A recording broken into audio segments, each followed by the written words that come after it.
everywhere. Okay, should we get into the newspaper? Yeah, but you remember yesterday, the Attorney General has decided to take legal action against the Member of Parliament for Inyam. The former Deputy Minister who is now the Finance Committee ranking member. Okay. Keziel Atuforsen, Dr. Atuforsen. Oh, really? So he's been charged for causing financial loss to the state. Remember, in the Mills Mahama administration, somewhere around that time, government decided to procure some ambulances for the National Ambulance Service. Now the vehicles came in, but it didn't have the components. We did a story on that. There were quite a few things missing, so they had been parked for a while. Yeah. I remember I was in Parliament then. I reported on the vehicle because they had been parked at Parliament, and it was virtually a cargo. Apart from the description ambulance on it, inside the vehicle was nothing.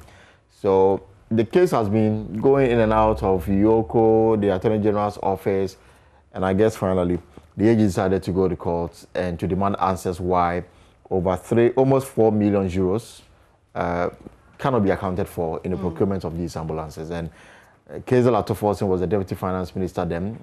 It remains to be seen how they'll be able to, put these matters together and get prosecution.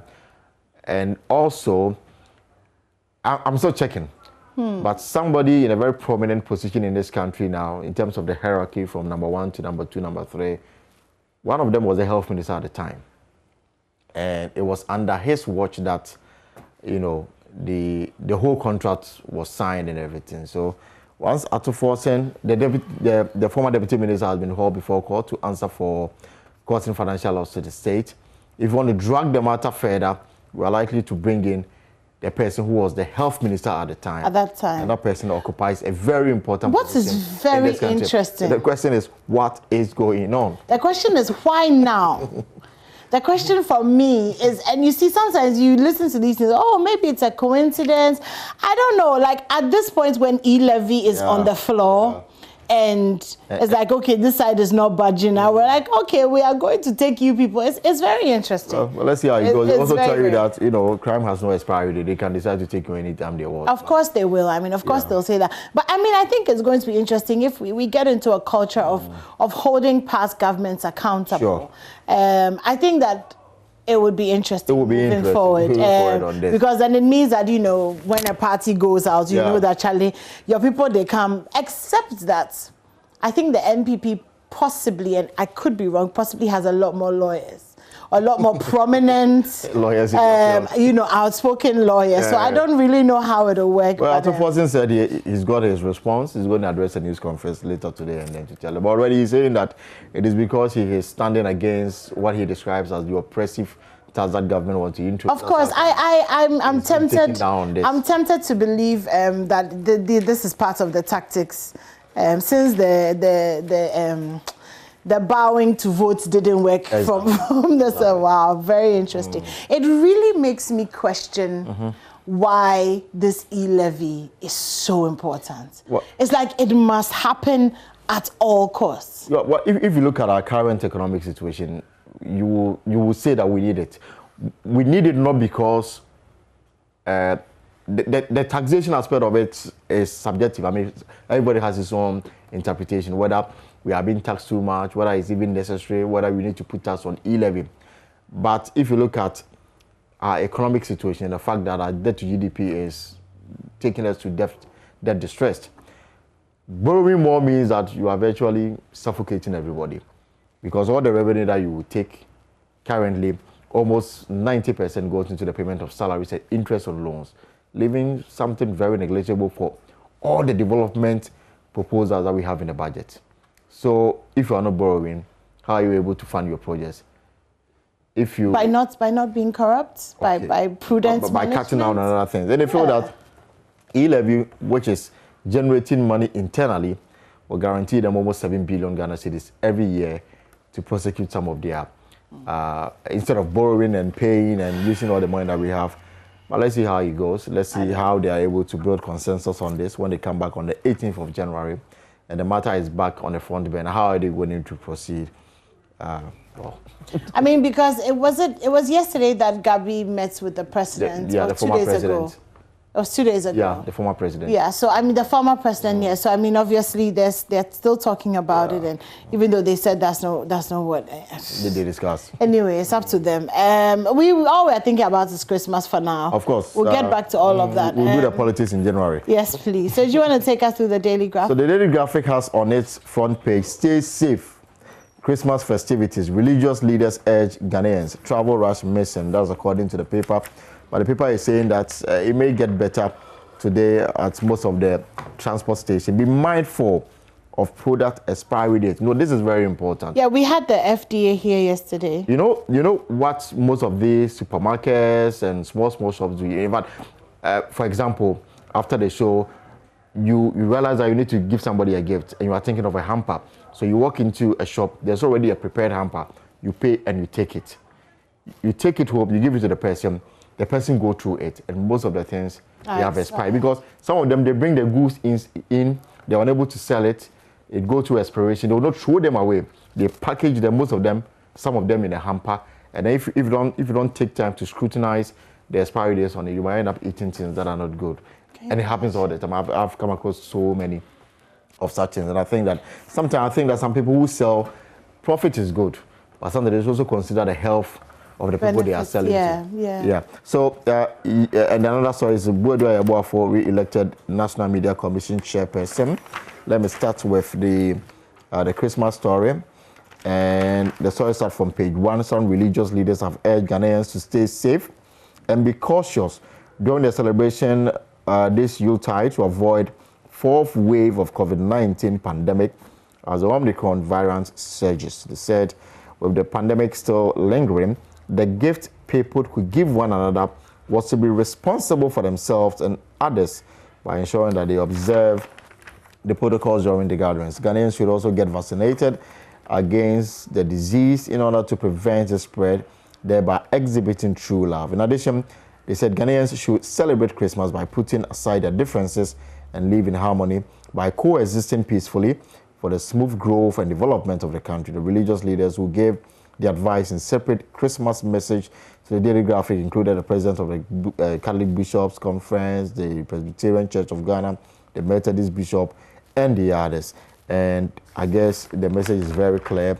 Let's celebrate in moderation, observe the protocols associated with COVID-19, and then stay safe because we will need you alive after Christmas. By Monday, Christmas will be out of the way, and then now we'll be looking to new year. Yeah. Somebody made a very interesting observation that a lot of the billboards that are up are more about crossover, right? The church ones than Christmas. So I guess crossover is more important than Christmas. Yeah, for the Christian, for those in the Christian fraternity, crossover, and especially the churches, it will obviously be one of their biggest gatherings. So I think they pay a lot of attention. Crossover, walkover, whatever. Jump over, run over. Are you going to go to church on the 31st?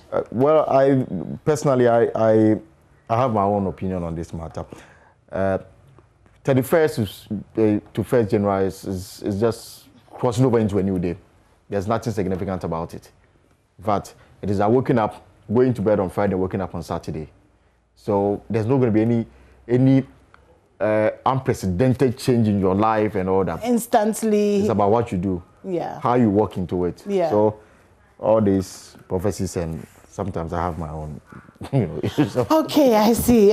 All right, Elton. And then the Christmas is a period for giving and sharing in Ghana. No matter how poor we still share our widow's mite at Christmas. And that is coming from the University of Allied Health in the Volta region. And the school is just 10 years old. They are saying that they've gifted Ghana 47 new doctors. That's very nice. Very nice thing to do. Project to increase women participation in district assembly election launched. Yesterday, the State Chairman Sabonso was at a news conference where he took on the Speaker of Parliament, try give us insight in some of the things that happened behind the scenes, and saying that the reason why even the presentation of budget delayed for an hour was that the Speaker was demanding the Finance Minister provide Parliament 1.7 billion Ghana. Otherwise, he was going to ensure that the budget was never going to be approved. Passed, yeah. It's also on the front page of some of the other papers. So be mindful of expiry dates on products. FDA has warned.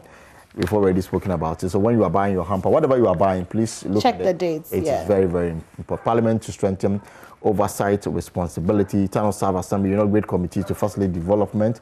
Adaklu are catching off, reject DCE nomination. This is the third time, meaning that the president will now have to nominate a new person for the Adaklu are catching off district assemblies. And almost the year is ending, they are without a substantive district chief executive. And a very important story here is that the director of the National Road Safety Authority, Ms. May Obriyebwa, has urged members of the public to strictly observe road traffic regulations to prevent road crashes as they celebrate Christmas. She observed that given that Christmas was associated with a lot of movement across the country, it was important for road users to prioritize their safety by staying away from us that had a tendency to cause road accidents. And it's very important that we do so.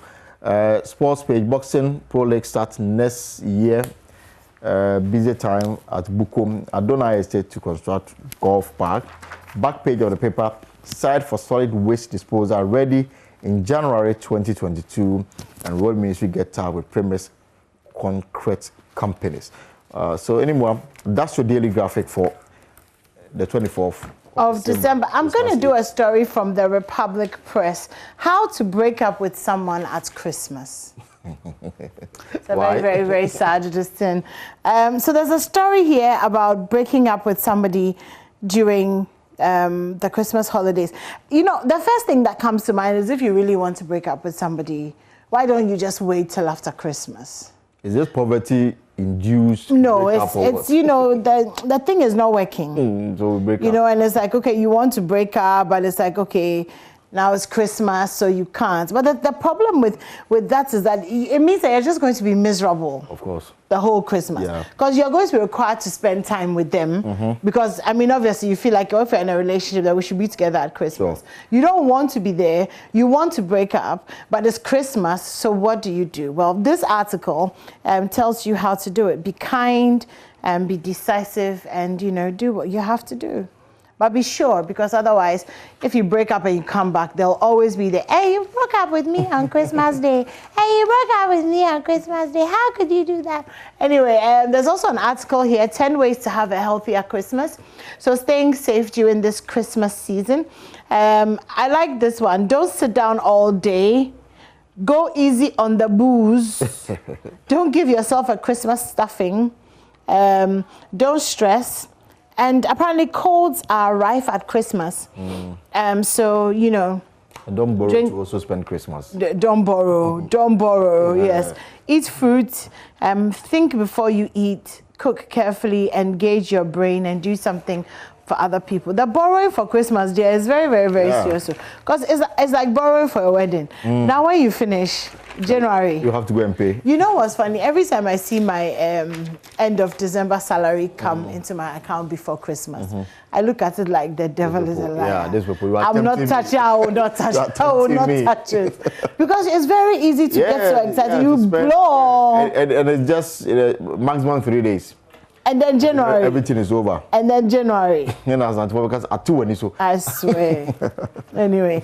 Okay, any other stories? So the Daily Dispatch says that Katie Amon said, I prayed for the earth to open and bury me when I saw madness on Sky News. The Member of Parliament for Adansi Asokwa has described the events as madness that characterized Parliament before they went on a break. He noted that he wanted to die after seeing photos of the events on Sky News, which is global. Katie Amon has indicated that he wish the earth had, swallowed him and all that. And the Chief Justice says, help the judiciary to sanitize the media industry. That's the Chief Justice to the National Media Commission. There's a story at page 12 of the paper. I'm looking for page 12. So page 12 is at the back. And it says that Dr. Nsiah, who is a presidential advisor on health, says the government may be forced to trigger compulsory vaccination under the Public Health Act if the increased rate of new COVID-19 cases worsen. The warning comes after the country recorded a spike in active cases from a little over 1,600 to now 3,000 cases in the past 3 weeks.